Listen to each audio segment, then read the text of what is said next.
Many thanks for choosing us. The Electricity Company of Ghana is proposing tariff adjustments to reflect current trends and also afford the struggling company the space to manage its finances. The company is also proposing the government review its subsidy on electricity. ECG is currently on a revenue mobilization drive to collect some 5.7 billion cedis owed by customers, but the money, if even all is collected, will fall short of the debt obligations of the company. We'll walk you through some of the pressing demands on ECG, but first listen to Managing Director of the company, Samuel Mahama, on the debt situation. We can say we've collected in excess of 2 billion, and we know that this is the final week. This final week we are pushing very hard. Our intention is to say that, look, we've had a month long. We've been patient for 3 weeks now. This is the last week. There are no longer any more excuses. It's okay. Just pay up so that the company can be made whole. Our intention is to do our best to make sure that we retrieve enough of the revenue so we can build a better company. Our intention is to make sure that we do it right for there to be enough meters for all our customers to benefit from it. So that's the plan that we are on now. But for now, we have to do what we have to do on our side as a company. And we also entreat the individuals and companies that purchase our product to know that we are at a point where you have to pay for what you have consumed. That's the whole. Still on ECG debt, 200 homes have been disconnected in Dambai in the ongoing ECG revenue mobilization exercise. The disconnection team has retrieved 780,000 Ghana cedis in that community alone in the Volta region. Volta Regional PRO of the ECG, Benjamin Obin-Entry, says they will do all in their power to get other communities who owe the ECG to settle their debts in the region.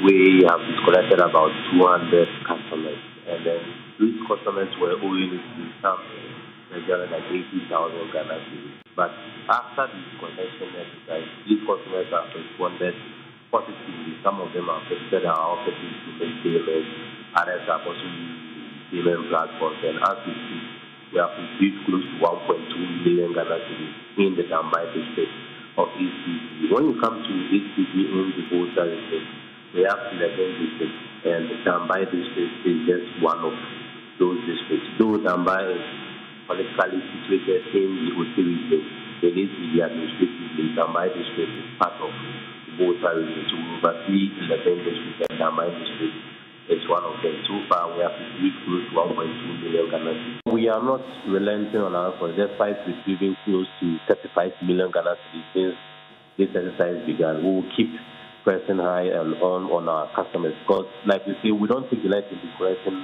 customers. So if you look in the Volta, what we are doing more is revenue mobilization, not margin collection. We are engaging customers because we believe that once we sell power to you, if you consume, that's when we get money. But if you don't consume, then we'll be making losses from unreserved power. So we want you to consume so that we'll get more power. So when we go there and you offer us a payment to it, maybe I owe you 200,000 today, I'll pay 150,000 today and 50,000 by the end of the week. Definitely we'll understand and then tell you any sort of disconnection. But when we get there and then we don't receive any positive feedback, that is where the disconnection happens. So as we speak, all the teams are understood simultaneously across the 11 districts. The operations have been positive so far. Customers have lauded us for this initiative. Customers have also supported it. So in truth, this is it's not an exercise that you think you'd be able to finish. No, you can't. But within this short period, we intend to recover enough of it and then now launch a proper and systematic process to continuously close that gap as quickly as possible. There's a possibility that we might even start selling the debt to private institutions to go and collect. It's something that we are thinking about considering, because we are getting to the point where we need all the help that we could get. So if it means discounting it to the necessary company and then getting what we need, yes, why not? So it's something on the table worth considering. So our plan is we'll get as much as we can, and after that we'll sit down, do an assessment of ourselves, and then plan what we are going to do next.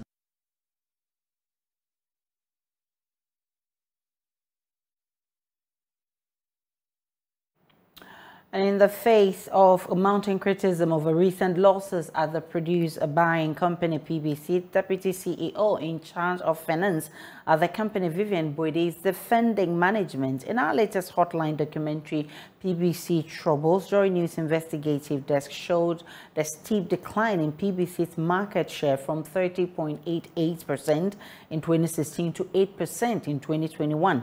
Here are excerpts of that documentary. In 2021, a whistleblower and senior staff of the produce buying company petitioned the presidency over the possible bankruptcy of the state-owned venture. He raised alarm about the downward trend of PBC's market shares. In his petition to the president, he made a prediction about the market share of the company. He stated that if PBC market share should hit a single digit, it will spell doom for the state-owned company. Exception of our new management, I realized our fortunes per market share were falling, and as I indicated earlier, and it affected our remunerations. You know something? For the past 6 years, we have never had even 1% salary increment, and you can imagine the hardships we are all finding ourselves through in Ghana now. Even 1%, because yes, it's true. The financial difficulties and challenges we are facing, and it's all because we are not able to buy in volumes. That is why I wanted to inform the presidency. I wanted to inform the appropriate bodies to have a second look how best they can help PBC to stand on 8 feet to buy in volumes. As it stands now, with the way PBC's market share is dropping, we are in the 2022-2023 cocoa season. With the way the trend is going, what do you think PBC's market share is likely to be in this season? I'm not a prophet of doom, but we all have to be honest and be truthful to ourselves. As I predicted 2 years ago, that if things are not changed, as we have been doing things, we will be buying a single digit. And if we buy a single digit, it means we are not going to be able to pay ourselves and sustain the business. Everybody will be going home. He blamed management for the predicament of PBC and urged a change in business strategy to protect the livelihood of the over 900 staff and 15,000 commission-based clerks. After blowing the whistle, he was suspended, demoted, and eventually sacked for drawing the attention of the presidency to save the company and enable it buy in huge volumes of cocoa. Invited by PBC executive management, they intimidated me. Now, why should I write to the presidency to tell the president? Or should I write to the presidency? Then I explained myself to them. Then I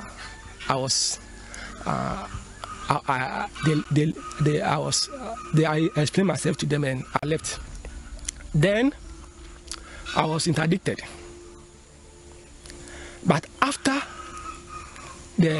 I met executive management and I explained myself to them, you know one thing that surprised me?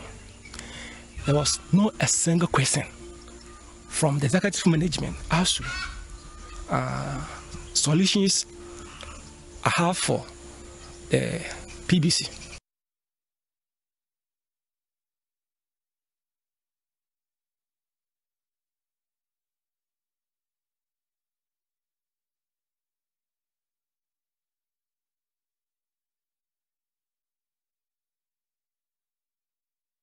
Let's now hear from the Deputy CEO, Vivian Boyde, who says management team cannot be solely blamed for the company's recent financial struggles.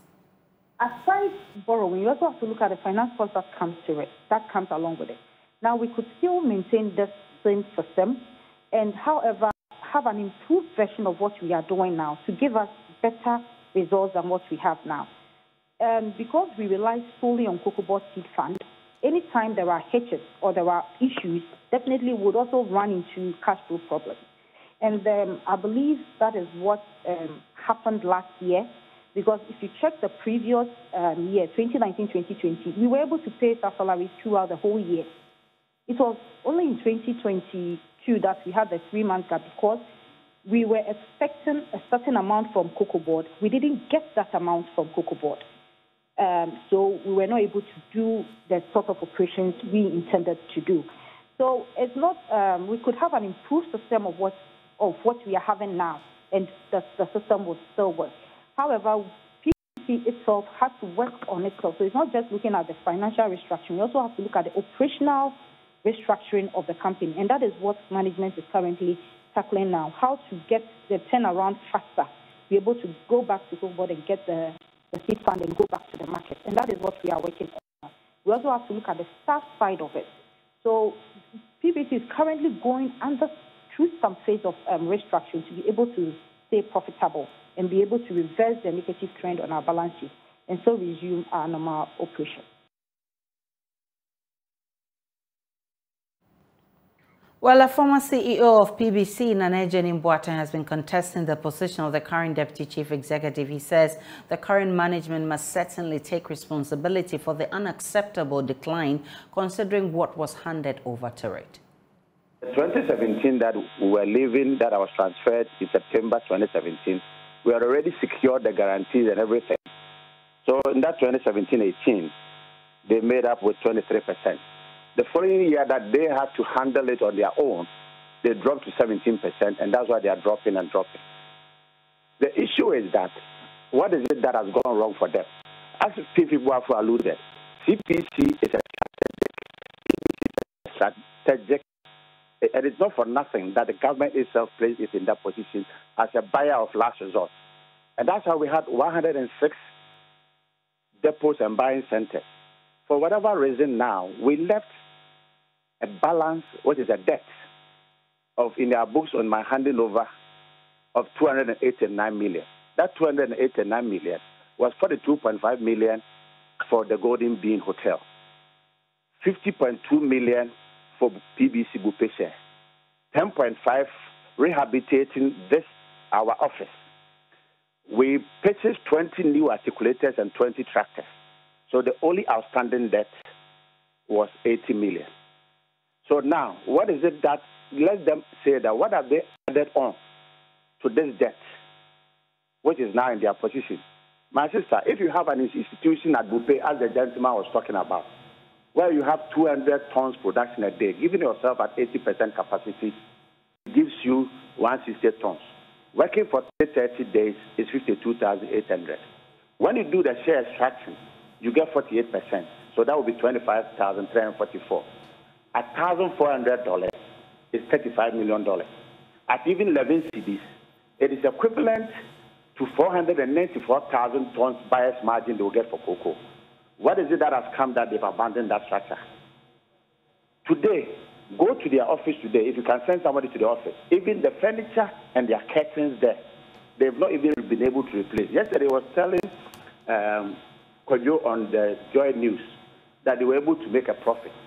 In the cocoa buyer's margin, asking her again, the buyer's margin is a composition of primary evacuation and everything. Did you hear some of the district managers talking about it, that they themselves have to handle the primary evacuation? This all cost centers, they are not paying. That is the reason why it is in this.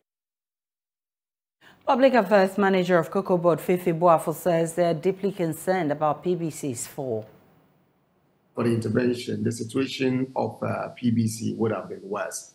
However, we are at a stage where there's the need for us to intervene, because we believe that we have, even though we have about 65 license buying companies, PBC is one of the key license buying companies we do business with. So if there's any reason for us to intervene and ensure that PBC is able to stay and work, then Cocoa Board will be prepared to do so, and that's precisely what we are working on. PBC is a very important LBC to us, so any effort to help PBC stabilize is one we are very much concerned and prepared to do.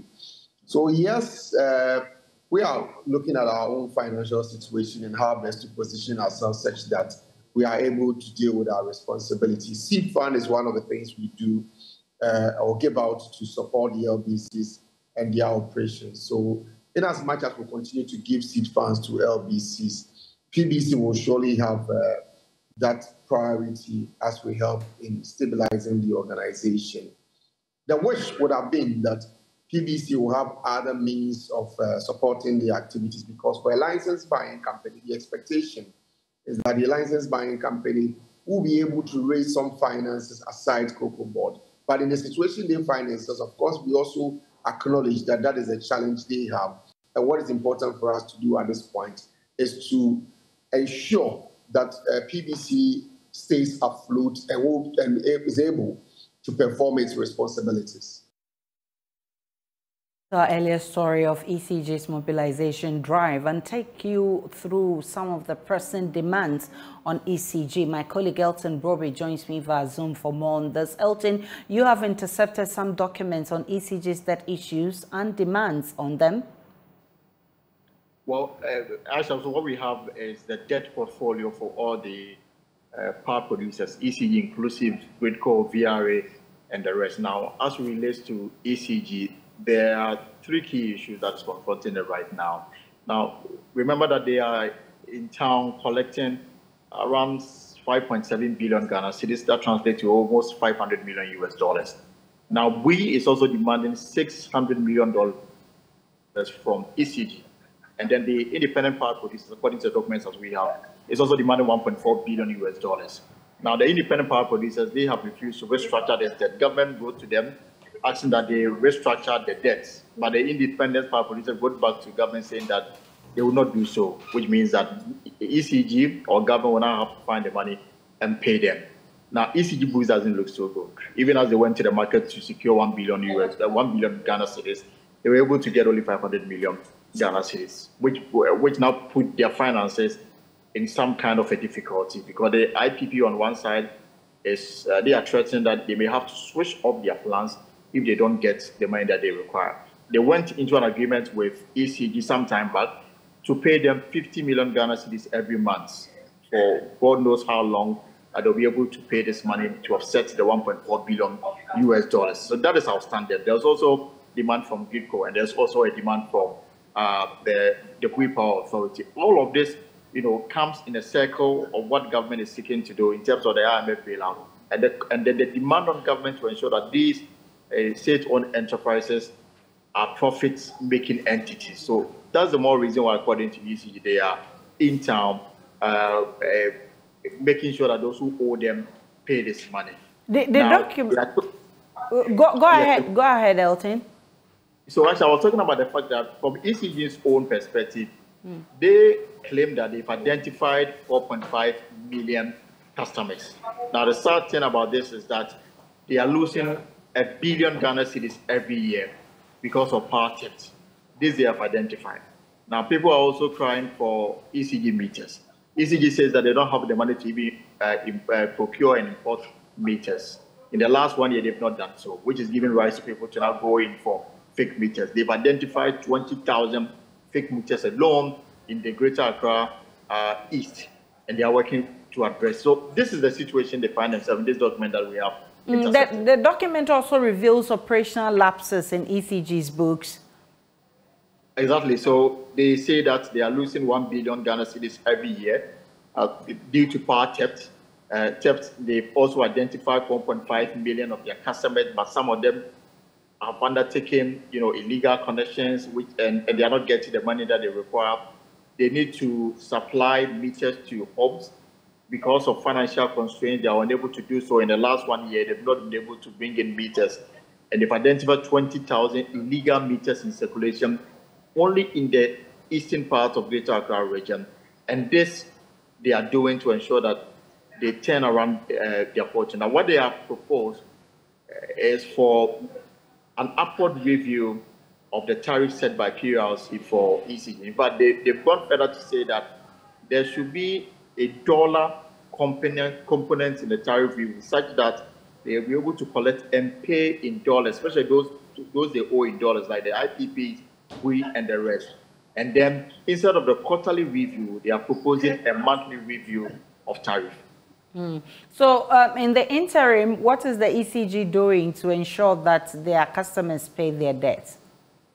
So, for example, out of the 5.7 billion Ghana cedis that they set out to collect, from their managing director, they've collected 2.5 billion Ghana cedis. Now, the rest of the 2.5, from what we've been told, is becoming extremely difficult to collect because some are owed by government institutions, including the military and the Ghana police and other, including Ghana Water as well.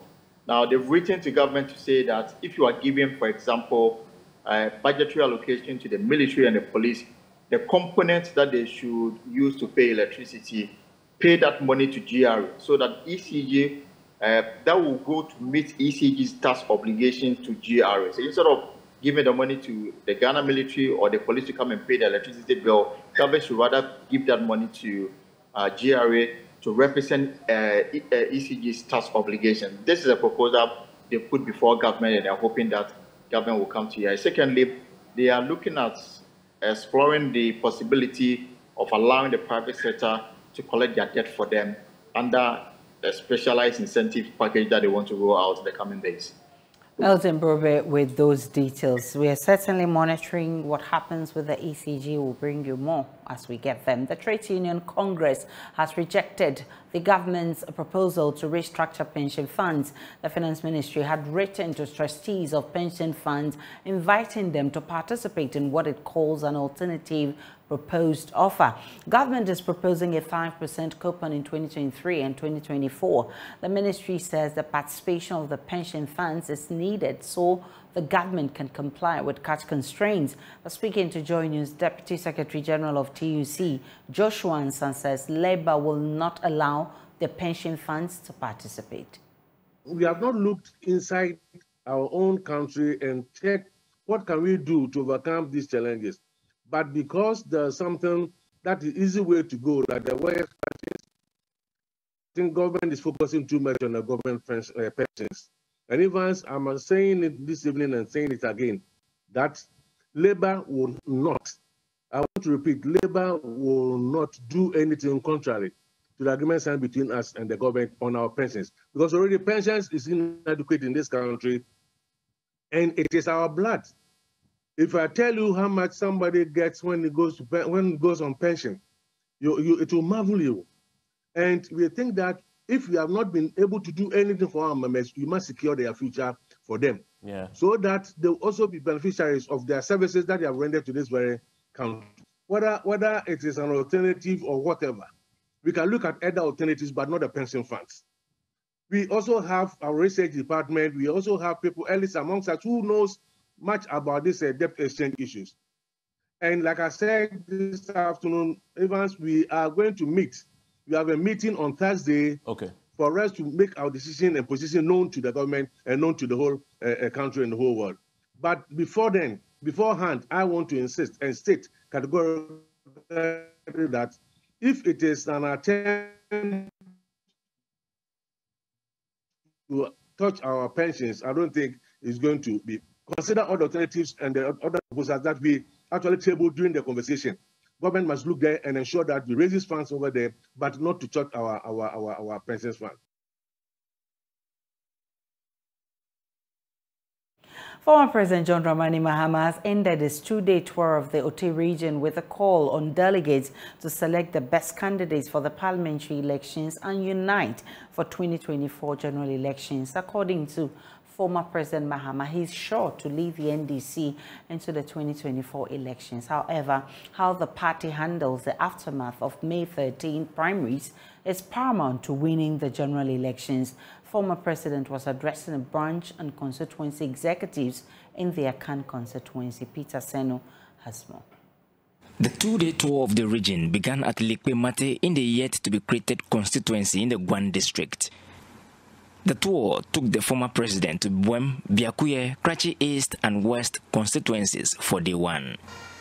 Day two of the tour took the former president to Krachi Nchumuru, Nkwantan North and South, and finally, the Akan constituency. His message to the delegates is to give him the maximum approval on May 13, where delegates elect parliamentary candidates and a flag bearer for the 2024 general and parliamentary elections. Kenyabi constituency Mundi mi Huamboda 2019 me baha and I'm share me bo. Also President Mahama, Yabama won more than 90% of the vote. And Panso Bosha Moshe no Mudi so pepe. And to me by ya chairman Ejina Manemu Akase 1.something% a year no Marco Rejen Mohu and to Modi Bekaho and to Modi Kahuan about 99.9999%.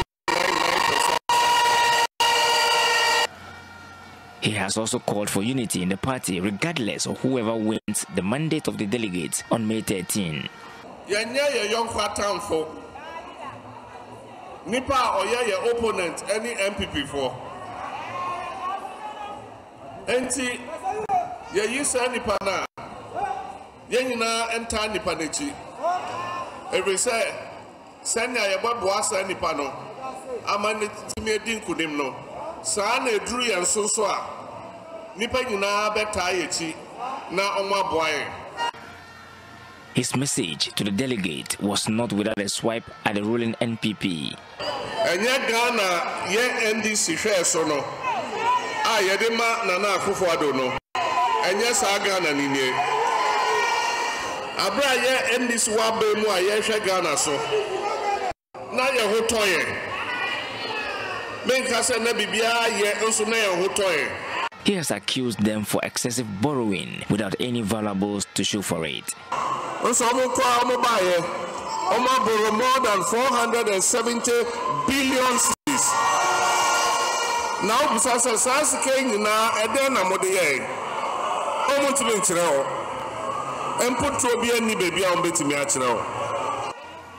in the Akan constituency, two interested persons are contesting the incumbent, Engineer Yao Gomado. May 13 will decide. Peter Sanu for Joy News.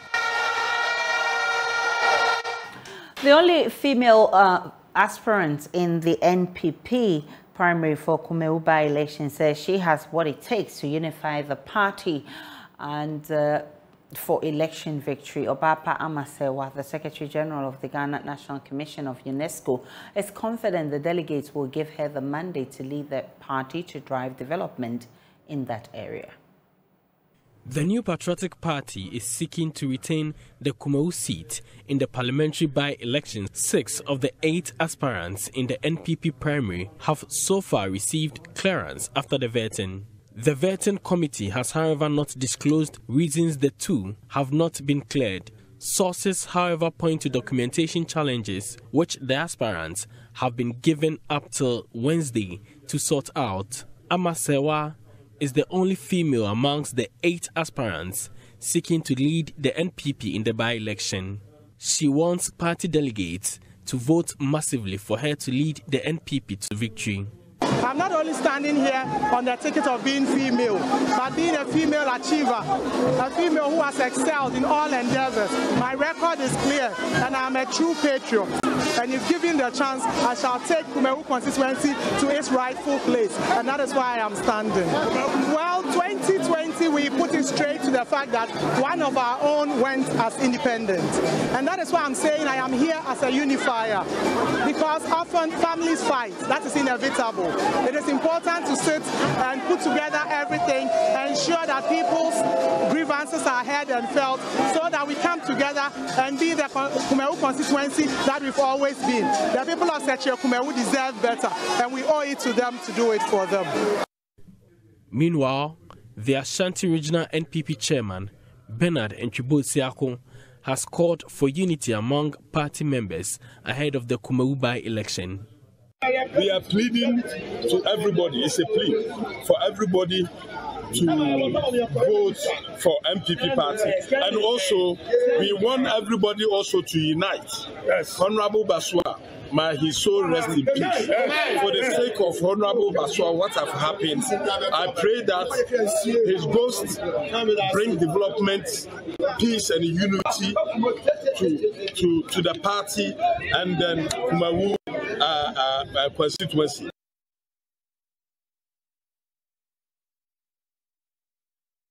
Still in the Ashanti region, a trailer has run over 3 salon cars at Sokoban in the Ashanti region, leaving 1 person dead. According to eyewitnesses, the vehicle, which was carrying a 40-foot container, was coming from Sokoban on the Ahunjo Trede Road. The deceased is identified as a male who was driving with his wife. His wife also sustained injuries. The woman and another person in a different car are receiving treatment at the Asafo Hospital.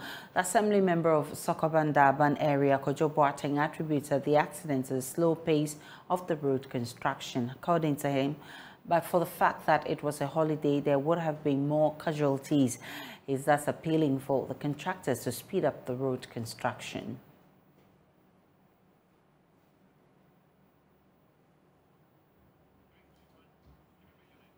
We're still live on Joy News today. We're coming to you from our studios in Kokomlemle. We're on DTT because we're free to air on DSTV and GoTV. Stay tuned. We'll be bringing you more in the world of business.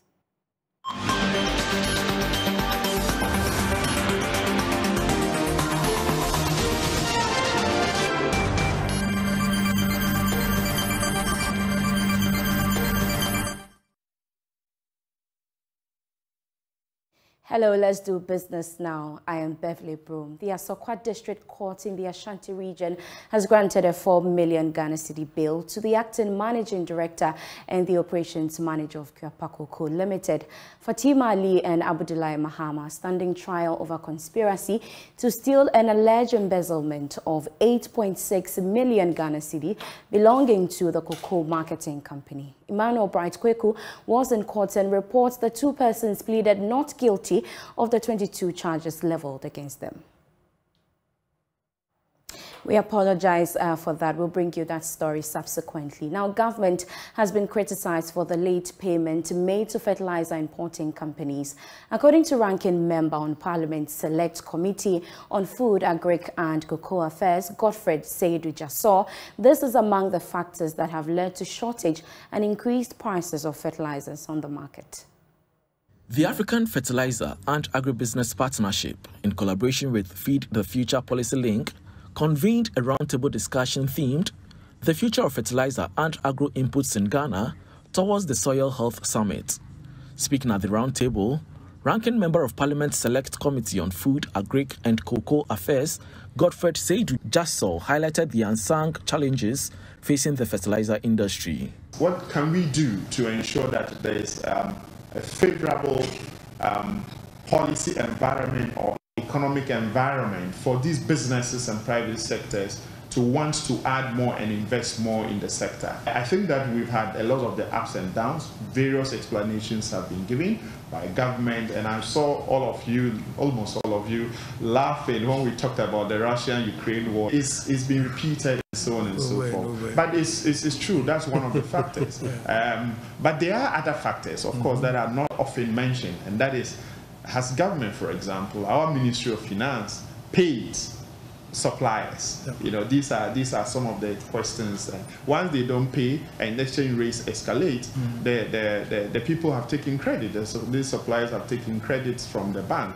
So the exchange rate then erodes everything that they do. So it doesn't become a good business environment. Deputy Minister of Food and Agriculture, Yao Frimpong Ado, said combining both organic and inorganic fertilizers will reduce cost and improve soil health. The soil health, if we are going to combine organic fertilizer with inorganic fertilizer to improve the soil health, then we need to do a lot more dialogues and discussions to find out exactly with the R&Ds, strong research and development institutions within the fertilizer subsector, that we may realize that we will not even need the kind of capital we say we need before we set up some of these things. Chief Executive of the African Fertilizer and Agribusiness Partnership, Michael Sudakasa, indicated stakeholders must be encouraged on the need to use specific fertilizers for the right soils. This, he said, will increase yields. How do we replenish what is taken out of the soil is a focus on how do we first analyze the different soils that you find, again, multiple soil types in a given country. So we're using GIS technologies, we as industry, to find out what types of soil there is. We're using, there's a number of some are NGOs, some are commercial entities that do soil testing. What that is leading us to also is to understand that different crops grow better in different soil. The roundtable aimed to develop actionable and outcome-oriented strategies to address the challenges facing Ghana's fertilizer and agro-input markets.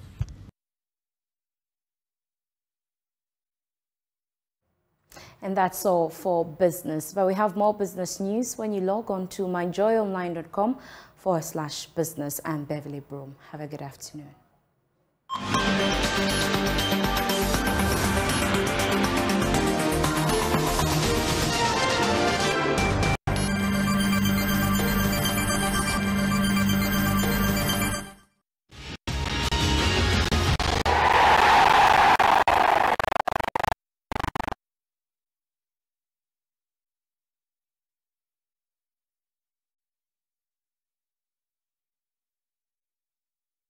Good afternoon. It's time for sports here on Midday. My name is Haruna Mubarak. Now, in about 2 months' time, Ghana will be competing in the U23 Africa Cup of Nations in Morocco in order to stand a chance of qualifying for the Olympic Games in Paris 2024. Now, General Secretary of the Ghana Football Association, Prosper Harrisonado, says it is their sole objective for Ghana to qualify for the tournament for the first time since 2004.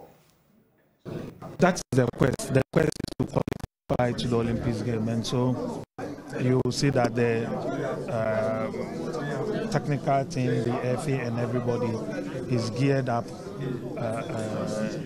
in terms of the preparations to ensure that we present a good team, we give ourselves good preparations and be in the position to compete with the rest of Africa in terms of the other teams that will come. 3 slots are available and then one, let's say 50-50 slot. We want to take one of the 3 slots, and so we must be ready. And like I said, immediately we qualified in Kumasi, the plans set off, and so the coaches know of this. They are monitoring the players.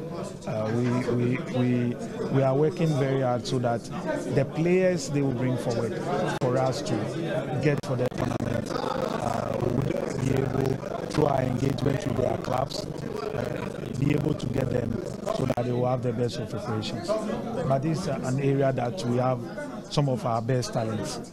If you look at the Blasters, you look at the age level, the average age level, you see that some of the players qualify to also play in the U23. So we are very hopeful, and we want to qualify, and I think that we've given ourselves an opportunity, and we will take it. Time will tell if indeed Chelsea could complete a comeback against Real Madrid. And you can follow the game on Joy 99.7 FM. There will be live commentary for you at 7 p.m. Now, my name is Haruna Mubarak, and that's your sports.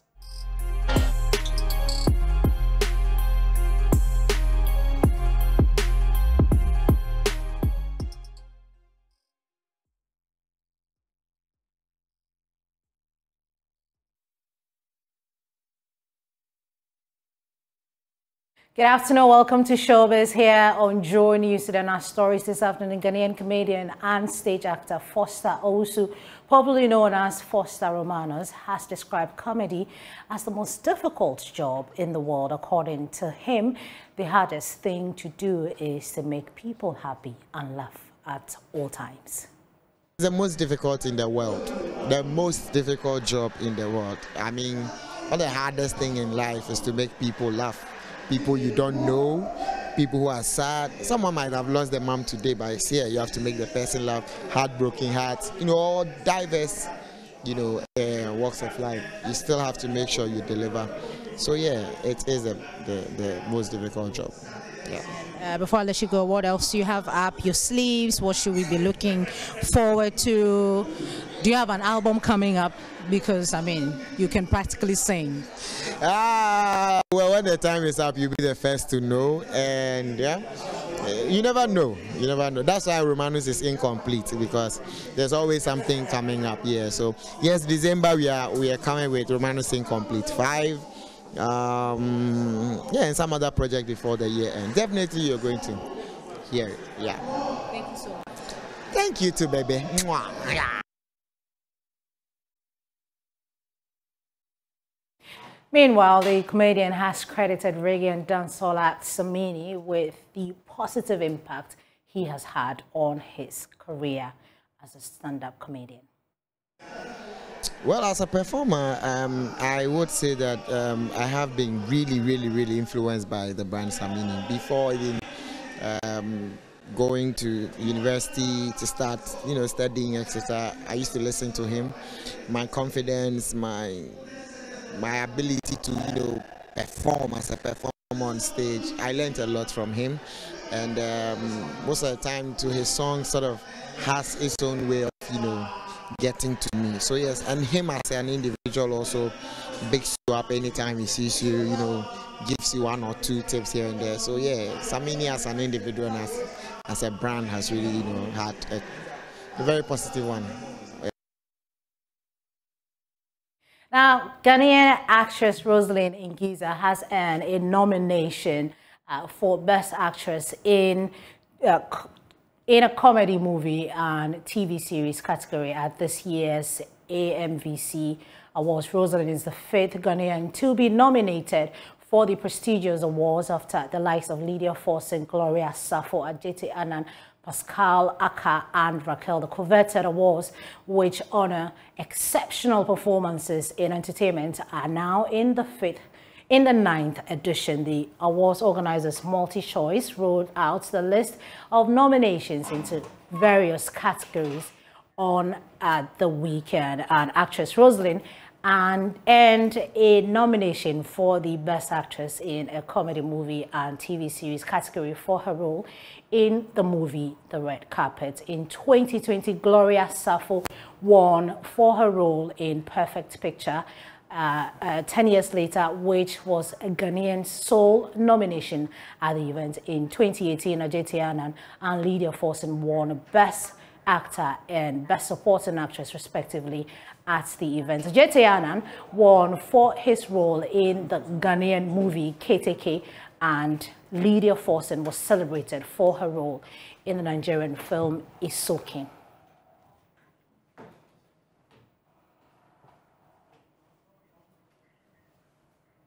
Well, on that note, we end Showbiz here on Joy News Today. There's more Showbiz news in our subsequent bulletins. Please join us this evening for Showbiz on Prime. Good afternoon to you, Aisha. Hello, beautiful Becky, and that'll be it for the bulletin this afternoon. Log on to myjoyonline.com.